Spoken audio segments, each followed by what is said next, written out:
kwento ng bagong pananaw.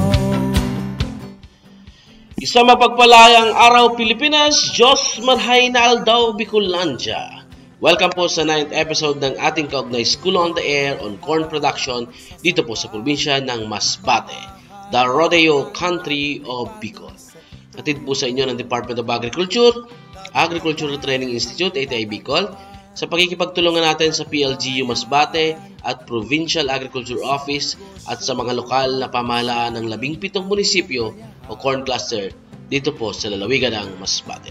Ito pang inyong lingkod, si Kuya Mike. Okay? So, tayo rin po ay napapakinggan sa impilan ng radyo dito po sa probinsya ng Masbate, DZIM 98.3 Spirit FM, tuwing Sabado sa ganap na alas 10 hanggang alas 11 ng umaga. Opo, isang oras tayo magsasama-sama tuwing araw ng Sabado sa loob ng 4 na buwan at sabay-sabay na matututo sa mga makabagong teknolohiya sa produksyon ng mais. Gandang buhay po sa ating 500 farmer enrollees at syempre ang kanilang mga SOA coordinators na nanggaling sa 16 na munisipyo at isang lungsod dito po sa probinsya ng Masbate. Magandang araw, bayan ng Aroroy, Mandaon, Balod, Milagros, Mobo, Uson, Kawayan, Kataingan, Dimasalang, Balanas, Placer, Esperanza, San Pascual, Batuan, San Jacinto, Monreal, at syempre ang siyudad ng Masbate. Ngayon pa lang po ay kami taus-puso na nagpapasalamat sa inyong pagsuporta at pagpapahalaga sa mga adikain ng kagawaran ng pagsasaka. Tayo rin po ay nasusubaybayan via YouTube. Just follow us on our official account, ATI Bicol #survey channel at FB page ng ATI Bicol at syempre sa FB page din ng DZIM Spirit FM, ang ating partner radio station dito po sa probinsya ng Masbate. Okay, so ngayong araw po ay ating pagpapatuloy ang talakayan kasi noong nakaraang Sabado pinag-usapan po natin ang about sa insect pest ng mais. Ngayong araw naman ay pagtutuunan natin ng pansin ang isa sa mga mapanirang insekto peste sa ating alagang mais sa panahon ngayon. Okay? Ang fall army worm. Okay? Para talakayin ang tungkol dito, makakasama po natin muli ang technical staff ng RCPC, ng DARF5, ang napakasipag na si Sir Sherwin T. Dotillos. Magandang umaga po, Sir Sherwin. Magandang araw, mga kamais. Dito po sa lalawigan ng Masbate. Ang topic po natin ngayon ay continuation po ng topic natin nung nakaraang Sabado. Ito po yung fall armyworm. Okay? Ang fall armyworm po ay bagong peste po na dayo na nakarating po dito sa atin sa Pilipinas. Okay, simula po tayo. Ano po yung mga pag-uusapan po natin? Una, yung overview and importance po. Biology and behavior. Paano po natin makikilala yung larva? Ano po yung iba't ibang klase ng pinsala na idudulot ni fall armyworm? And then, kung paano po i-manage si fall armyworm. Okay? Si fall armyworm po, siya po ay si Spodoptera progeperda. Yan po yung kanyang scientific name. Siya po ay devastating agricultural insect pest sa buong mundo. Meaning to say po, nagbibigay po siya ng distroso sa mga pananim. Hindi lang po dito sa atin, bagkos sa buong mundo. Okay? Madami po kasi siyang kinakain. Ano po? Na mga importanteng pagkain dito sa atin. Lalong-lalo na yung mais. Kumakain po siya ng sorghum, palay, millet, sugarcane, cotton, and then potatoes. Marami pang iba. Naapektuhan nito yung mga international trade. Nakaka-apekto ito sa ekonomiya kasi sa pananalasan niya, bumababa yung mga ani ng mga magtatanim. Okay? Ito po, bakit na-attribute siya na devastated pest si fall armyworm? Una, key pest status. May mga report po sa Central America na almost 70% po ng ani ang nawala dahil po sa hindi na control yung pag-atake ni fall armyworm. Example, halimbawa po, si farmer ay umaani ng 1,000 kilos na mais. Kung hindi na control, pwedeng mawala yung 700 kilos niya. Ang pwedeng itira na lang ni fall armyworm ay 30%. Imagine that. And then, sa Brazil po, may na-report na almost 100% po yung naputol na bagong tanim na mais or yung bagong sibol na mais dahil po dito sa fall armyworm na ito. And then, next, Hylipolypagos. Pag sinabi pong Hylipolypagos, yun, na-report po na almost 353 na klase po ng pananim ang kaya niyang kainin from 76 na pamilya ng tanim. Okay? Highly productive rate. Anong gusto sabihin po? Ang babaeng fall armyworm po ay kaya niyang mangitlog ng 2,000 eggs hanggang siya mamatay. Imagine, kung halimbawa sa iyong maisan sa isang hektarya, meron kang 10 na babaeng fall armyworm. Mangingitlog siya ng 2,000, meaning to say may 20,000 na fall armyworm ang pwedeng mag-hatch or mapisa dyan sa iyong taniman. Next is highly migratory pest. Meaning to say po, kaya niyang lumipad ng 100 kilometer sa isang lipadan lang. Or 500 kilometers po prior na siya ay mangingitlog or yung oras ng ipangingitlog na pabor pa yung hangin. Meaning to say, grabe po siyang lumipad. No?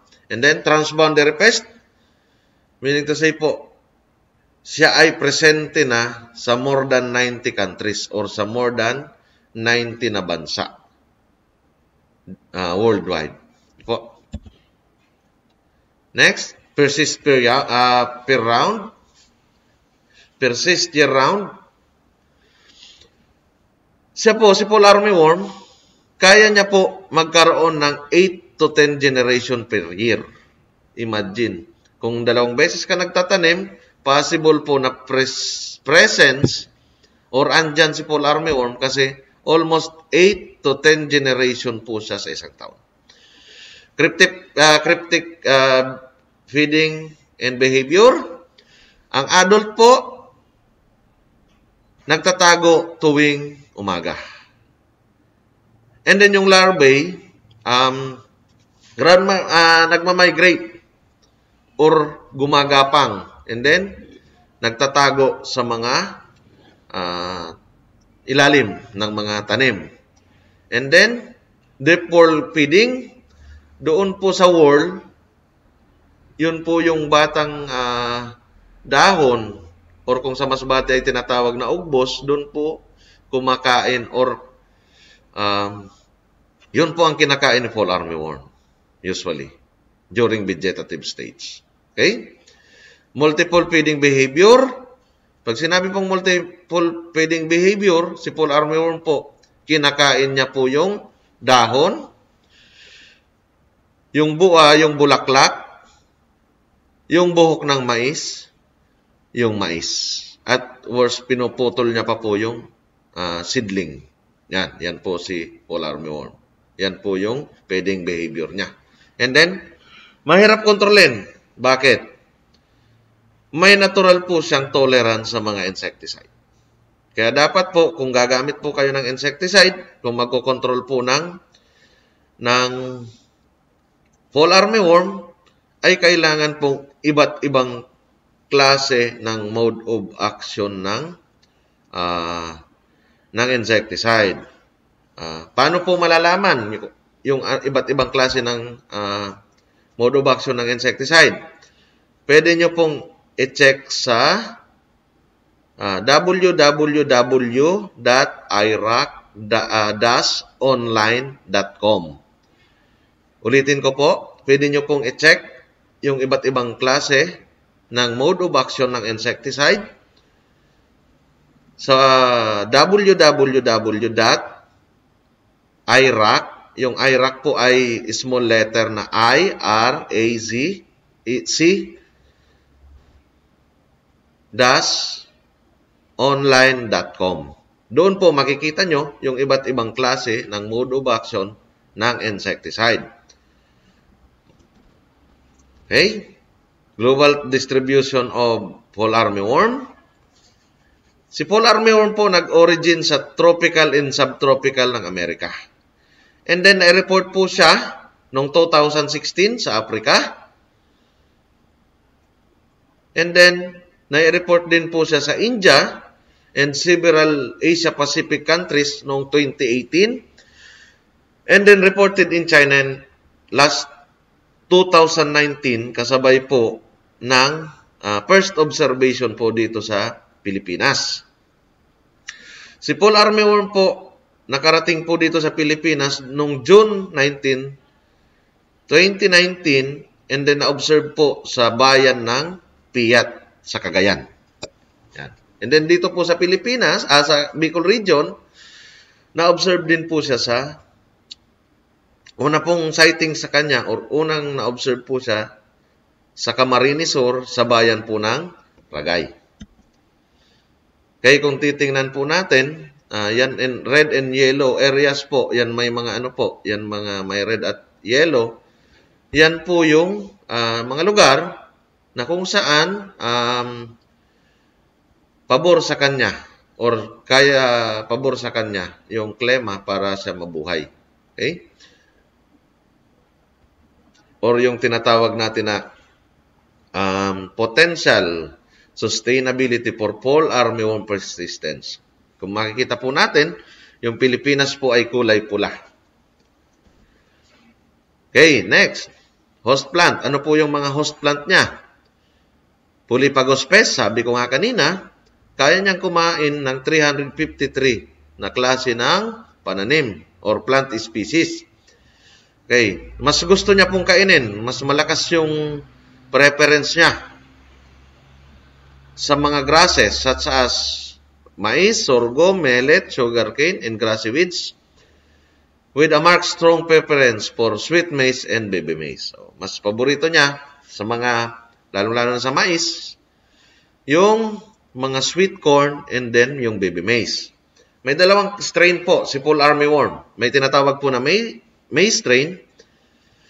Ito pong maize strain na ito, prepare for maize, cotton, sorghum, etc. And then yung pangalawang strain po ay yung rice strain, preference to rice, pasture grasses, and Bermuda grass and Johnson grass. Both strain po ay capable for cross hybridization, meaning to say pwede po silang mag-cross. Then, other important crops po affected include cotton, soybean, wheat, barley, alfalfa, peanut, oat, clover, tobacco, etc. Okay? Sa vegetable naman po, ng mga crop, na vegetable crop, host ni fall armyworm, andyan po si tomato, potato, cabbage, lettuce, beet, onion, etc. And kumakain din po siya ng apple, grape, peach, papaya, orange, numerous ornamental crops, etc. Okay. Ito na po yung biology and behavior po ni fall armyworm. Kung titingnan po natin, si fall armyworm po ay dumadaan po sa complete metamorphosis. Meaning, to say po, may 4 na stages. Yan po yung simula po sa egg, and then larva, pupa, and adult. Yan po yung tinatawag na complete metamorphosis. Okay? Or yung complete life cycle niya. Si adult po, mangingitlog. Ito na po yung tinatawag natin na egg masses. 2 to 4 days, magiging larva po siya. And then, 14 to 30 days, larva, magiging pupa siya. And then, from pupa, 17 to 13 days. And then, balik to adult. Yan. Ito po yung sinasabi ko sa inyo kanina, na kaya niya po ng 8 to 10 generation sa isang taon. 8 to 10 na ganito po. From egg to adult. Okay, ito na po si egg masses. Ang isang egg masses po ay simula po 50 to 200 egg masses. Naka-attach po yan sa dahon ng mais. Titingnan po natin, sa egg masses po ay may buhok yan. Protection niya din po yan sa mga kaaway niya, especially sa mga egg parasitoid na mga insekto. Titingnan natin may siya, may mga buhok-buhok. It serves as protection niya. Okay? Yan, ito naman po si larva. Titingnan po pala natin, pagka malapit na po siyang mag-hatch, nagto-turn siya into kulay black or na siya, nagiging dark na yung kulay. And then, ma-hatch na po siya. Yan po yung sign pagka malapit na pong ma-hatch yung itlog ng fall armyworm.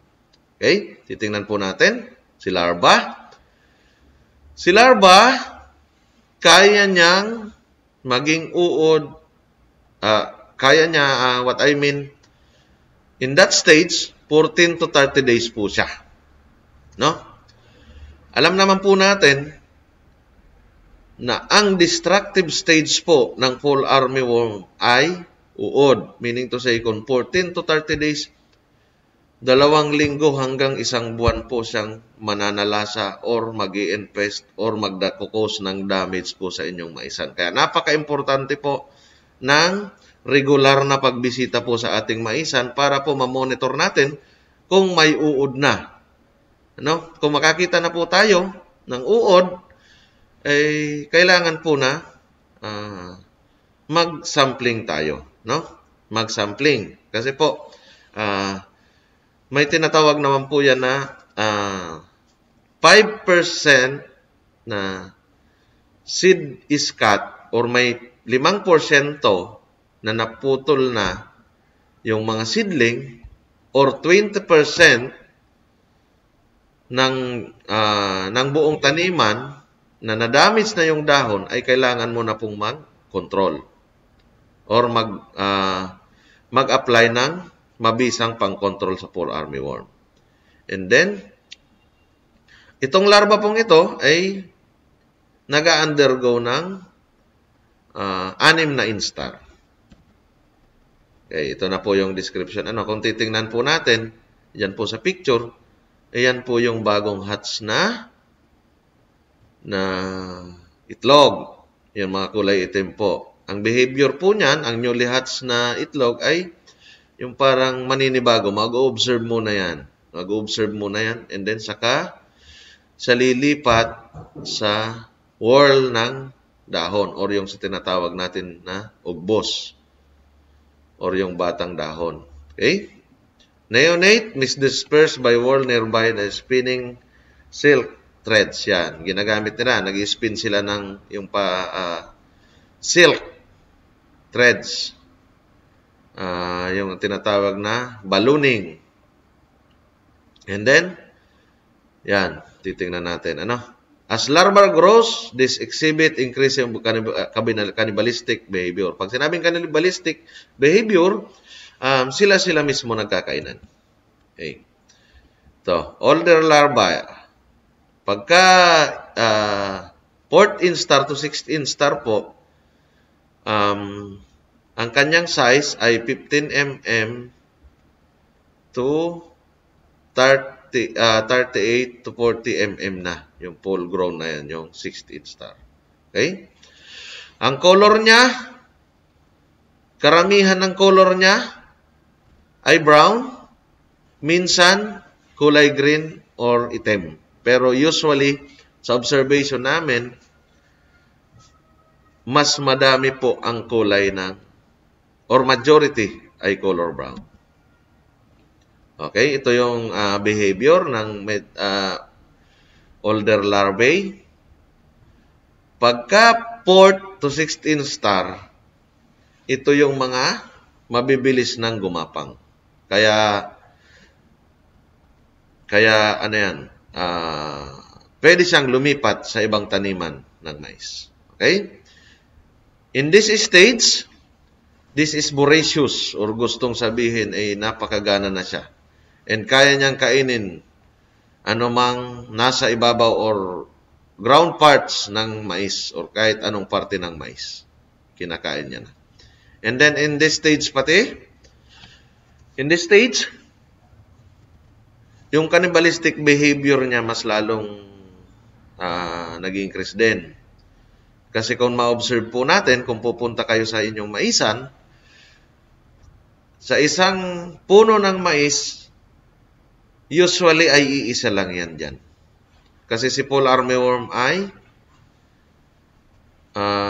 cannibal or sila mismo nagkakainan. Kaya hindi sila pwedeng magsama sa iisang lugar or sa iisang part ng mais. May mga cases naman na makakakita kayo ng 2 or 3 fall armyworm pero nasa ibang parte or nasa ibang dahon. Kasi hindi talaga sila pwedeng magsama sa isang lugar lang or sa isang part ng dahon ng mais. Okay? Si pupa. Ito naman si pupa. Yan si pupa. Makikita natin, kulay brown. Siya, matatagpuan po siya sa baba or sa lupa. Kasi pagka 16 star na at ready na si uod or si larva ni fall armyworm na magpupate, bababa na po siya or magpapatihulog na siya, and then ibabaon niya yung kanyang sarili ng 2 to 8 centimeters sa lupa, and then nag-i-spin siya ng cocoon para makover yung kanyang katawan. Nagiging cocoon yan na kulay brown, yan ang tinatawag na cocoon. And then 8 to 9 days, mapipisa na siya. Yun na naman yung magiging adult. Okay? Ito na po yung adult. Kung titingnan po natin, yung hindwings niya or yung pakpak niya sa likodan ay transparent. Yung may kulay lang ay yung nasa forewings or sa unahan na pakpak niya. And then, pagka ganitong stage, siya ay high flyers or magaling or strong nocturnal flyers. Yung nga sabi ko nga kanina, kaya niyang lumipad ng 100 kilometers on single night and an estimated 500 kilometers in few days prior to oviposition. And then, basta na anuhan po ng hangin. O, kumbaga, pabor pa po sa kanilang paglipad yung hangin. And then, ang adults po, nabubuhay na lang po siya 2 hanggang 3 linggo.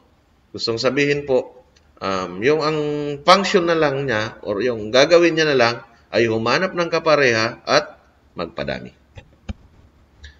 Okay, paano po ma-identify si larva? Ito po. Okay, una, tatandaan po lang po natin, ang ulo niya po ay kulay orange, brown, or black. And then, may darker lateral band po siya. And then, may pale dorsal line. And then, light-colored band on the lower lateral side. And then, light ventral area. And then, may mga dot po siya. Smaller spots arranged trapezoid pattern in the most dorsal segment.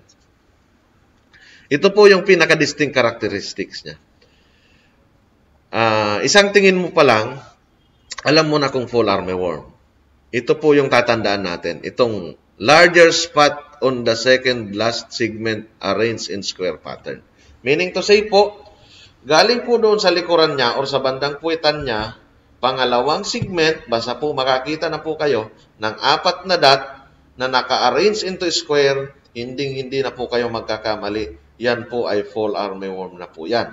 If in case po na madami po ang ganitong uod at sinasalanta na po ang inyong maisan, ipagbigay alam nyo na po sa inyong Municipal Agriculture Office para po magawa ng aksyon. Magawa ng aksyon, mabisita, and then kung may maitutulong po kami na maitutulong po na intervention para masumpo po yan, ay agad pong ma-aksyonan. Okay? Ito po yung para mabilis pong makita na mga marks po sa katawan po ni fall armyworm. Yan po. Kung makita po natin sa picture, andyan po yung trapezoidal na 4 na dot. And then andun po, kitang-kita po yung 4 na dot na pa-square po sa bandang hulihan or puwitan ng fall armyworm na uod. Okay. Another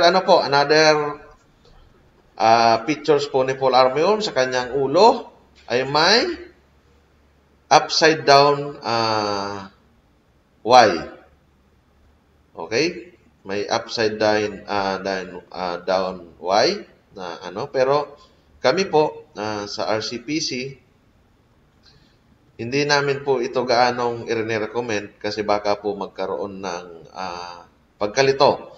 Kasi may mga other na mga uod po na may inverted Y din. Mas rin-recommend po namin na ang tingnan ay yung 4 na pa-square na dot sa bandang likuran ng fall armyworm or sa bandang puwitan ng armyworm. Okay, ito po yung pinaka madali o pinaka magandang picture para ma-identify po si fall armyworm. Kitang-kita naman po natin yung 4 na dark spot po sa bandang likodan ni fall armyworm. Okay, ito naman po yung feeding injury. Feeding injury po ni fall armyworm larva. Okay, kung titingnan po natin sa picture, andyan po yung maliit na uod. Pagka newly hatched po siya, ang magiging damage niya po ay ini-scrape niya po or nagagawang lesion. Magkukulay-kulay puti po yung dahon niya kasi hindi pa naman po yan mabubutas kasi maliit pa naman po si fall armyworm. Pagka ganyan po, hindi pa naman po siya magkakaroon ng economic yield loss. Pagka ganitong kaliliit pa lang naman po yung uod. Pero, pagka first to third instar po, usually pag during heavy rains po, namamatay din si uod. Kasi nalulunod po siya.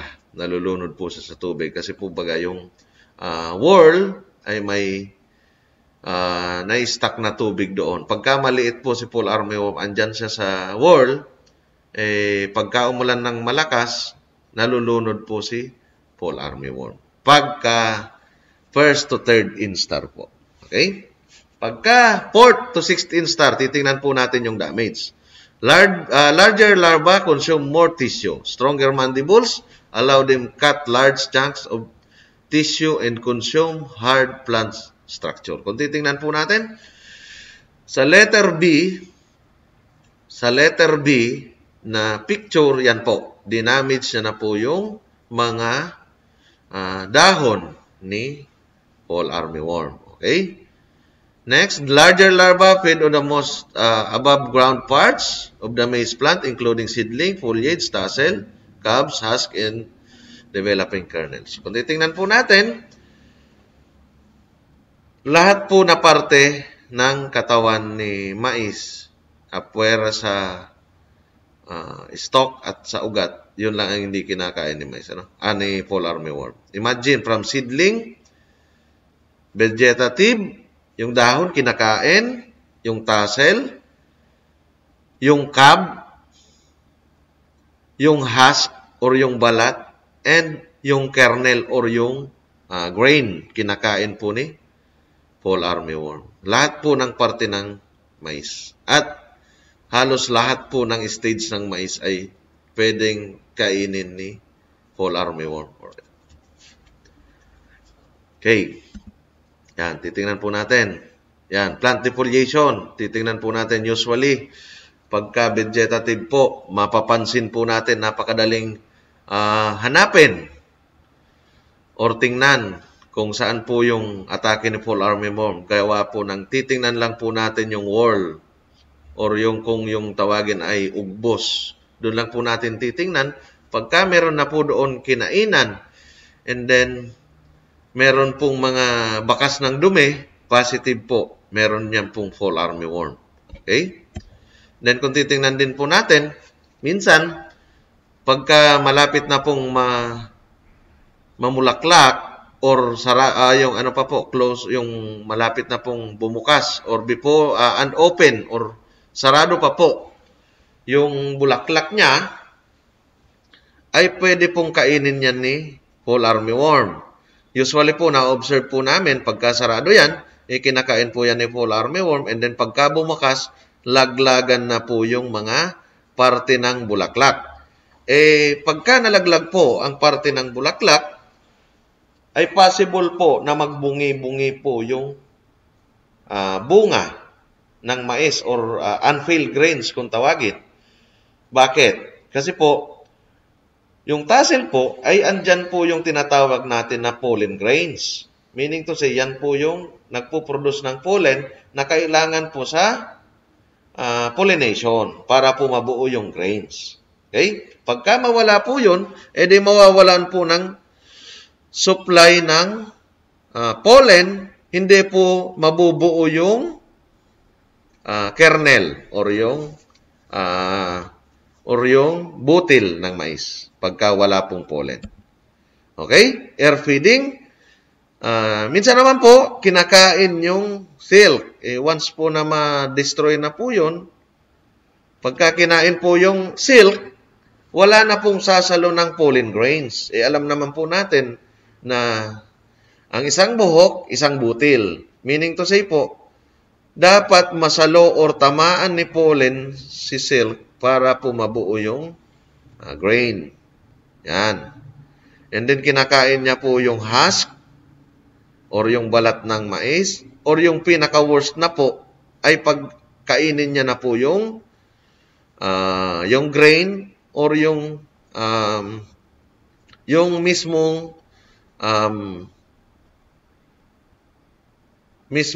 mais. Yan po. In that way po, pagkainin po yung butil ng mais, ang mangyayari po ay hihina po yung quality niya. Especially po dito sa Masbate, na karamihan po ng itinatanim ay puti. Meaning to say, wala pong protection, possible pong kainin. In that way po, pagka nakain po yung butil, bababa yung quality at hindi po maimamarket ng maayos. Especially po kung ang tanim nyo ay yung lagkitan or yung glutinous white. Okay, seedling cutters. Cutting. Paano po yan ang ano? Ito po. Occurs when larvae are present at plant emergence. Meaning to say po, pag-emerge or pagtubo ni mais, kung naandun na po si fall armyworm, ay possible po na putulin niya po si yung seedling ng mais. Yan.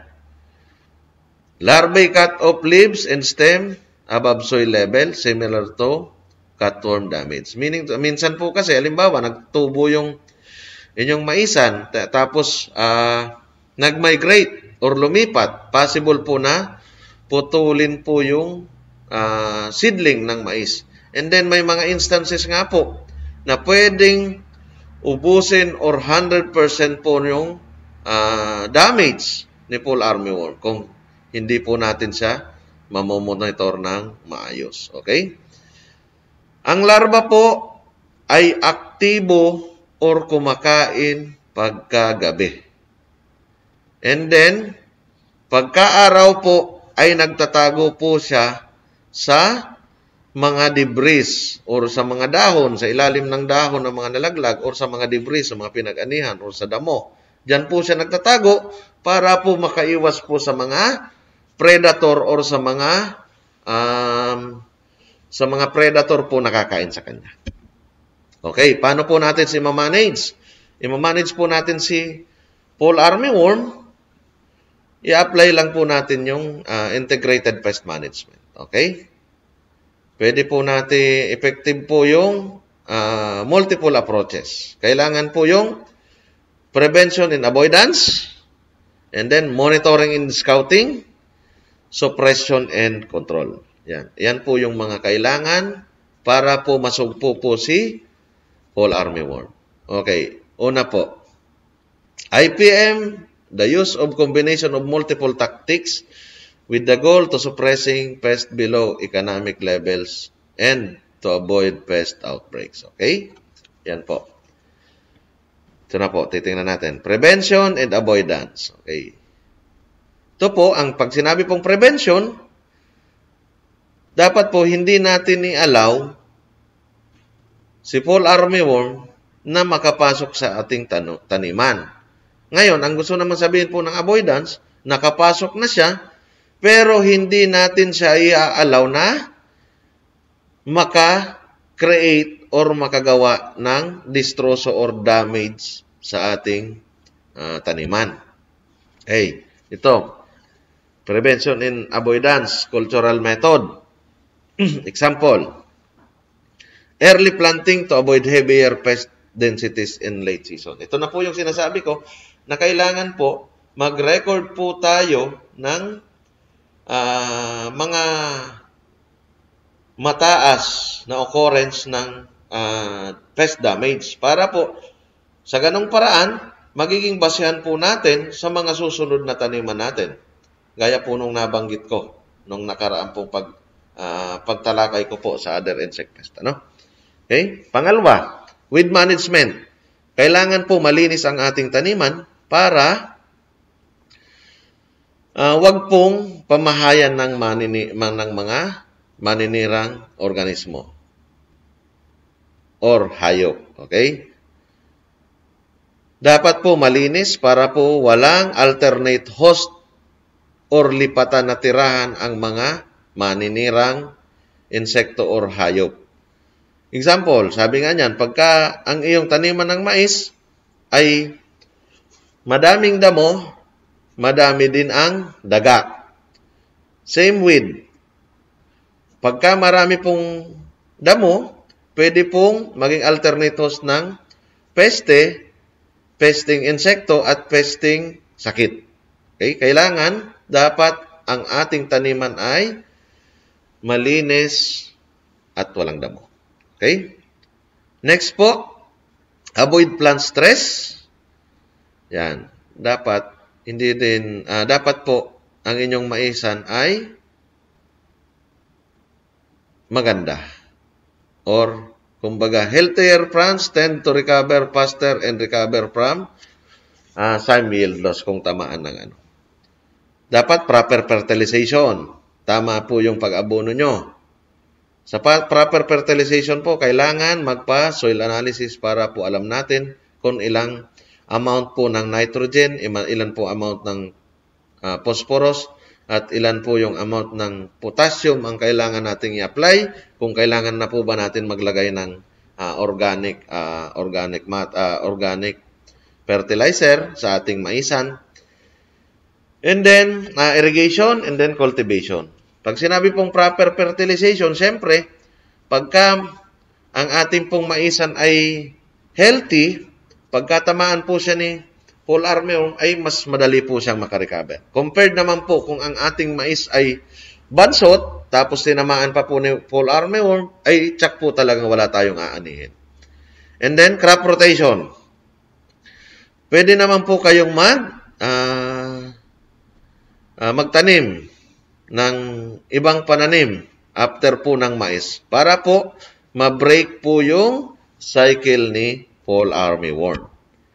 Okay, and then sa monitoring and scouting po, pwede po kayong maggamit ng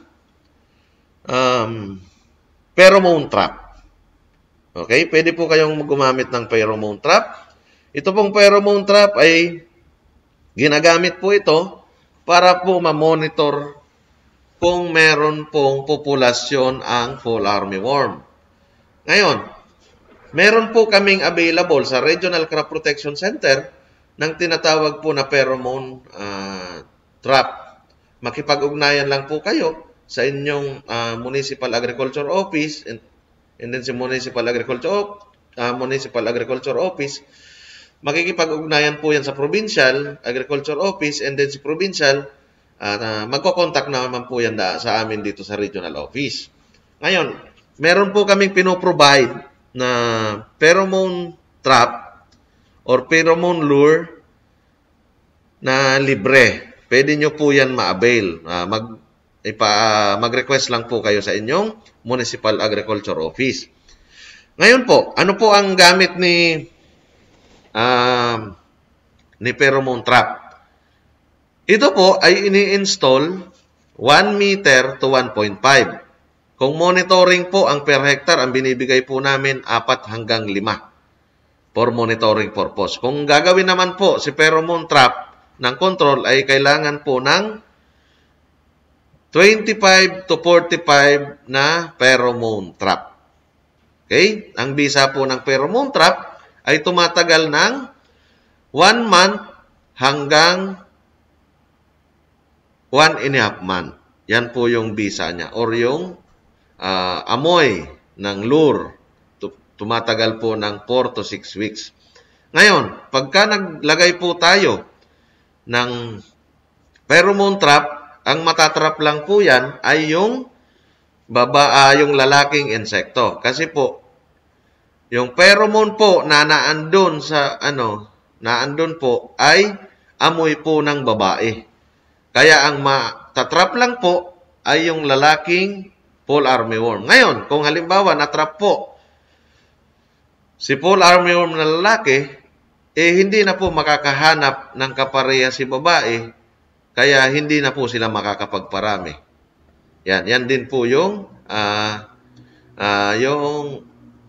ginagawa or yung function ng pheromone trap.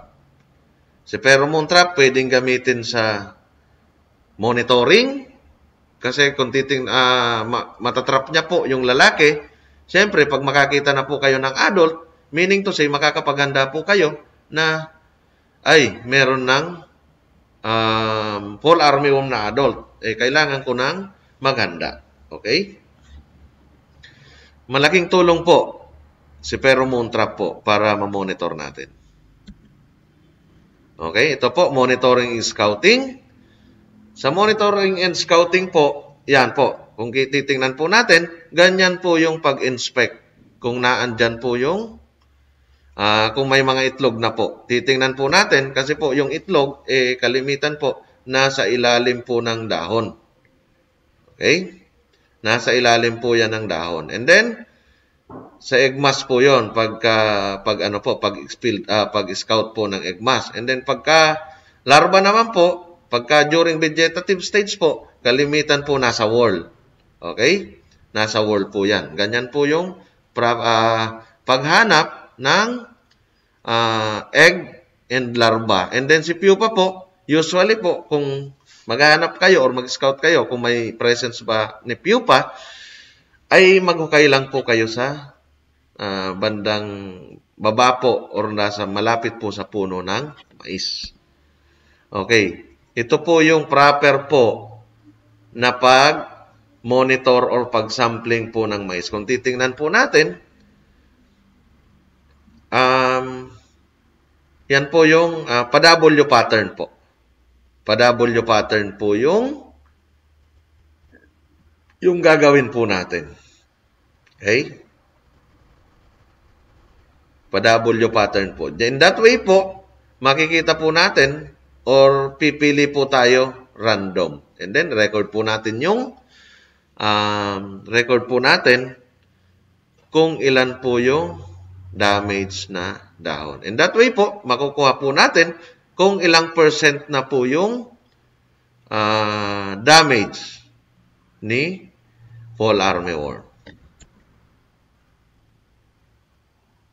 Okay, kung halimbawa naman po, madami po yung madami po yung nakita nyo na po na mahigit 5% na po yung seedling na naputol or mahigit or 20% na po yung dahon ng inyong maisan ay nadamage na po ni fall armyworm, kailangan nyo na pong maggamit ng insecticide. Sa paggamit po ng insecticide, ay kailangan nyo pong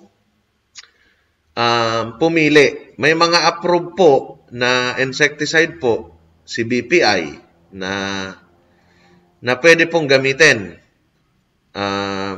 Ang mga approved po, pwede po kayong gumamit ng lambda-cyhalothrin. Pwede pong gumamit ng itong mga brand na po ang gagamitin ko, si approved po ni BPI. Pwede po kayong gumamit ng Proclaim Opti. Pwede po kayong gumamit ng Atabron. Pwede po kayong gumamit ng Binibia. Pwede po kayong gumamit ng Pribaton, Pleo, Binibia, Carbosulfan, yan po. Pwede po yung gamitin. And then, pag gumagamit po ng insecticide, kailangan po basahin ang label. And then, sundin po yung taming dosage. And then, bago po gamitin, i-shake muna po para equal po yung distribution ng compound. And then, magsalin po sa sprayer. Sundin po yung tamang dosage. And then, lagyan muna po yung sprayer ng tubig ng kalahati. Isalin yung lason. And then, punuan ng tubig. And then, mag-spray na po. Pagka may infestation po, pwede po nating ang pag-spray is whirl-to-whirl na. Kasi po, alam naman natin, si fall armyworm yung uod ay bumabaon po yan dyan sa whirl. Minsan nga namamatay yung mais pagka bumaon siya ng malalim sa whirl. And then yun na po, mag-spray, whirl-to-whirl. And then kung sakaling may other infestation, sabi ko nga kanina, wag nang iulit yung ginamit na insecticide. Proceed po kayo or tumingin po kayo doon sa binigay kong website, yung www.irac-online.com para makita nyo po kung ano po ba yung ibang insecticide na pwede natin gamitin na iba yung mode of action. Okay? Ang pag-spray po, mas maganda po pagka magkocontrol po ng insekto is early in the morning and late in the afternoon. And then, sa mag-i-spray naman po, i-assure naman po natin na sana wala namang tagas yung sprayer kasi delikado din sa mga sprayman. And then magsuot po ng protective gear at pangalagaan po natin ang ating sarili habang nag-i-spray. Huwag pong magsisigarilyo at kakain. And then after na mag-spray, kung mapipwede po, maligo, magbihis. Yun lamang po. Salamat. Stop recording.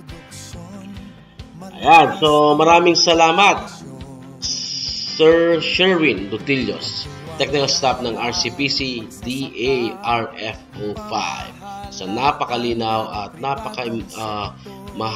yung mga mahalagang inputs po. Okay? So ayan mga farmer enrollees, marami na tayong nalaman at sana maunawaan. Sa susunod na Sabado ay mas lalo pa nating payayabungin at dadagdagan ang ating mga kalaman sa produksyon ng mais. Napakabilis po talaga ng oras. Maraming salamat sa DAP-LGU ng Masbate, OPAG at ng 17 LGUs o Corn Cluster ng Masbate. Sa aming Center Director, si Ma'am Elsa, ang Chief ng IA Section, Ma'am Prime, at syempre lagi po natin nakakasama sa technical side si Kuya Chan at ang aming admin staff ng IA Section, si Miss Joy Dean. Maraming salamat po ating mga kaugnay sa pagsubaybay, pakikinig at panonood. Sa susunod na Sabado po ulit, 10 to 11 po ng umaga, same radio station po tayo. Okay? So muli po itong inyong lingkod, si Kuya Mike, na nag-iiwan ng isang masaganang ani, mataas na kita, mga kamais. Stay safe and stay healthy. The day of fortune is like a harvest day. We must be busy when the corn is ripe. Sa mais, maa-amaze ka talaga. Diyos mabalas po.